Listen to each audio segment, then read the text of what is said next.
ಅವನು ತಪಸ್ ಮಾಡಿ ಸೂರ್ಯ ಸೂರ್ಯ ಅವಾಗ ಮಣಿ ಕೊಟ್ಟ. ಅದನ್ನ ಅವನ ತಮ್ಮ ಪ್ರಸೆಯನ್ನು ತಗೊಂಡು ಹೋಗಿ ಬೇಟೆಗೆ ಅಂತ ತಗೊಂಡು ಹೋಗ್ತಾನೆ. ಅವಾಗ ಅವನು ಸತ್ತಿರ್ತಾನೆ. ಸತ್ತರಿಂದ ಕೃಷ್ಣನ ಮೇಲೆ ಡೌಟ್ ಬರುತ್ತೆ. ಆಮೇಲೆ ಕೃಷ್ಣ ಹತ್ರ ಹೋಗಿ ಕೇಳ್ತಾನೆ, ಏ ಕೃಷ್ಣ ನೀನ್ ತಗೊಂಡಿದ್ಯಾ ಅಂತ ಕೇಳ್ತಾನೆ. ಇಲ್ಲ ಅಂತ ಹೇಳ್ತಾನೆ. ಅವಾಗ ಅವನು ನಾನು ಕೊಡ್ತೀನಿ, ನೀನೇನು ಚಿಂತೆ ಮಾಡಬೇಡ ಅಂತ ಹೇಳ್ತಾನೆ.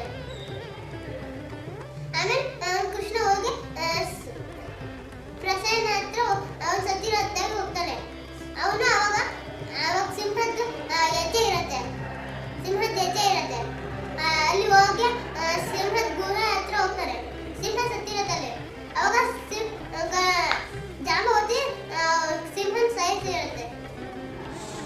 ಅವನಿಗೆ ತಗೊಂಡೋಗಿರುತ್ತೆ. ಆಮೇಲೆ ಜಾಂಬವತಿಯಿಂದ ಕಾಲೇಜೇ ಇರುತ್ತೆ. ಜಾಂಬವತ ಅವಾಗ ಮಣಿ ತಗೊಂಡೋಗಿ